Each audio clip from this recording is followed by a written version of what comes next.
नमस्कार दोस्तों, Shri success point में आप लोगों का स्वागत है। आज का टॉपिक है हमारा परावर्तन के नियम, जो कक्षा 8वीं से लिया गया है। टॉपिक स्टार्ट करने से पहले वर्तन के नियम,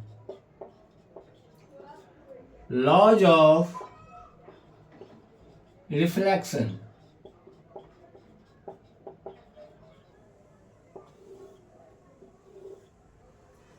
टॉपिक स्टार्ट करने से पहले यदि आप हमारे चैनल को पहली बार देख रहे हैं तो प्लीज सब्सक्राइब कर दीजिए। इस चैनल पे 7वीं से 10वीं तक के साइंस और मैथ के वीडियो रेगुलर अपलोड होते रहते हैं, जो आपकी पढ़ाई में मददगार साबित हो सकता है। चलिए आज हम स्टार्ट करते हैं लॉज ऑफ रिफ्लेक्शन, परावर्तन के नियम। परावर्तन के नियम को जानने से पहले सबसे पहले परावर्तन किसको कहते हैं? तो प्रकाश की किरणें जिस दिशा से जाती है, किसी सतह से टकराने के बाद उसी दिशा में वापस होने की घटना को प्रकाश का परावर्तन कहते हैं।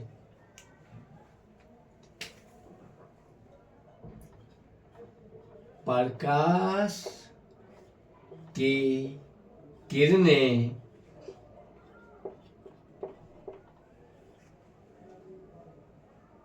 जब किसी सतह से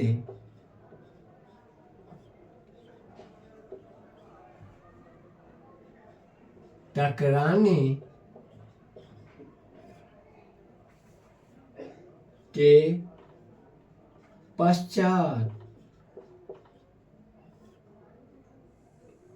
उसी दिशा में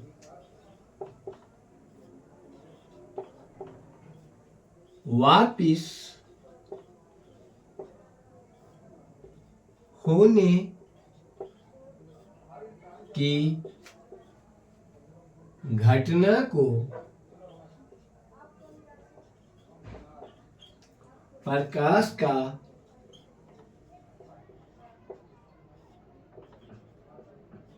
परावर्तन या रिफ्लेक्शन ऑफ लाइट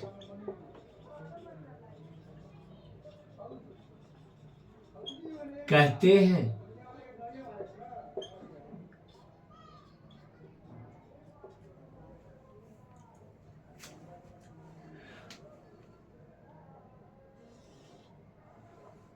टकराने का को तो प्रकाश की किरणें किसी से भी सतह से भी टकरा सकती है, लेकिन हमें जो पढ़ना है वो मोस्टली दर्पण के संदर्भ में पढ़ना है।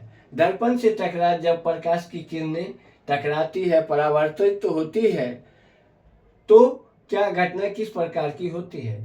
तो मान लिया ये एक समतल दर्पण है, इस पर ये प्रकाश की किरणें इस दिशा से आती है और इस दर्पण से टकराने के पश्चात फिर इस दिशा में वापिस हो जाती है। तो ये जो किरणें, प्रकाश की किरणें आई और सतह से टकराई, इस किरण को आपतित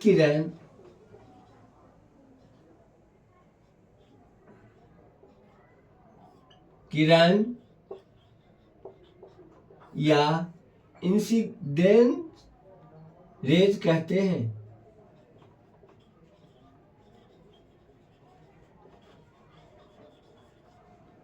और इसको जो दर्पण से टकराने के बाद वापिस किरण होती है, उस किरण को परावर्तित किरण कहते हैं।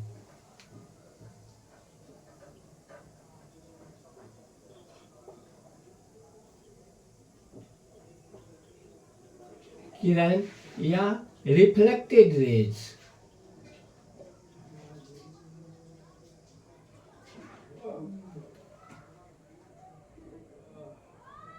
अब क्या करते हैं, इस बिंदु पर हम एक अभिलंब डालते हैं, जो ऐसी किरण जो रेखा डालते खींचते हैं जो इस दर्पण से 90 डिग्री का कोण बना रहा हो,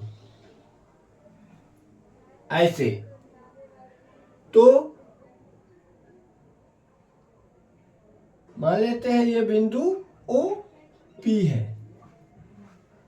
नाम देने को हम इसको इसका भी दे सकते हैं ओ आर, और ये एस।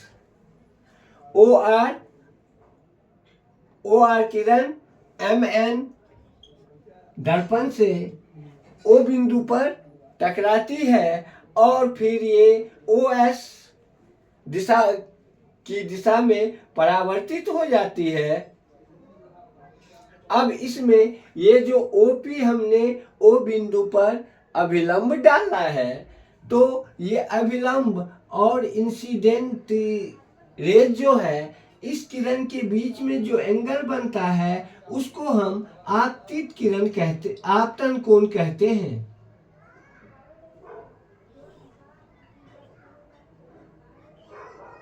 आपतन कोण, angle of incident, angle of incident. और इसको क्या कहते हैं? एंगल ऑफ रिफ्लेक्शन, परावर्तन कोण।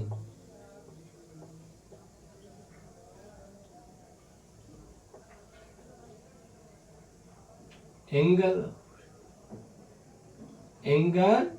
Of reflection. आप आपतन कोण को ऐसे दिखाते हैं और परावर्तन कोण को आर से दिखाते हैं। तो पहला नियम, परावर्तन के जो नियम है वो दो नियम है। पहला नियम है परावर्तन कोण और आपतन कोण हमेशा बराबर होते हैं।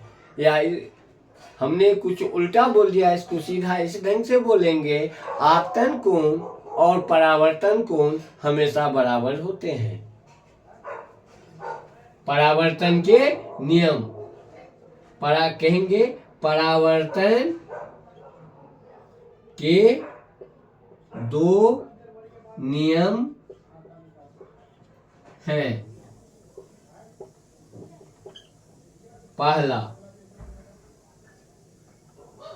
आपतन कोण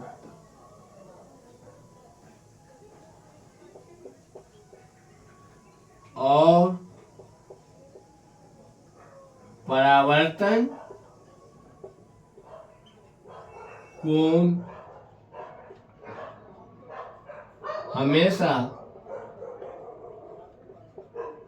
बराबर होते हैं।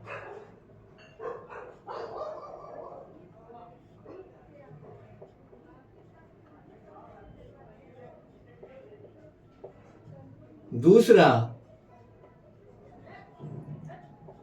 आपतित किरण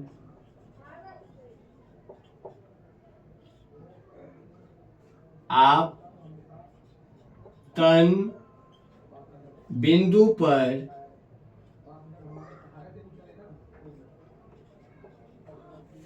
अभिलंब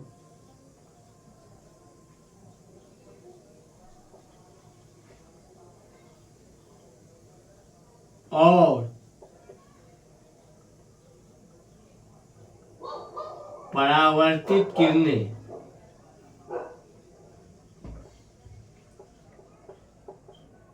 तीनों एक तलीय होते हैं।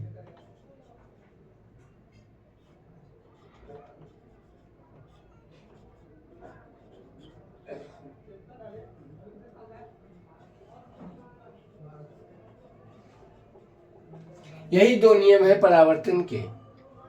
आपतन कोण और परावर्तन कोण हमेशा बराबर होते हैं। आपतित बिंदु, परावर्तित बिंदु और उस पर डाला गया विलंब तीनों एक तलीय होते हैं। सोचने की बात है, जिस बिंदु पर ये दर्पण को टच करेगी उसी बिंदु से ये वापिस होती है।